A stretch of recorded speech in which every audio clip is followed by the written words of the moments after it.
सर्वमंगल मांगल्ये शिवे सर्वार्थसाधिके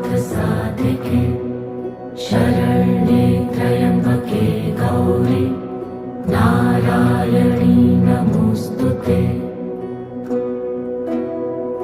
या देवी सर्वभूतेषु विष्णुमायेति शक्तिता नमस्तस्यै नमस्तस्यै नमस्तस्यै नमो नमः।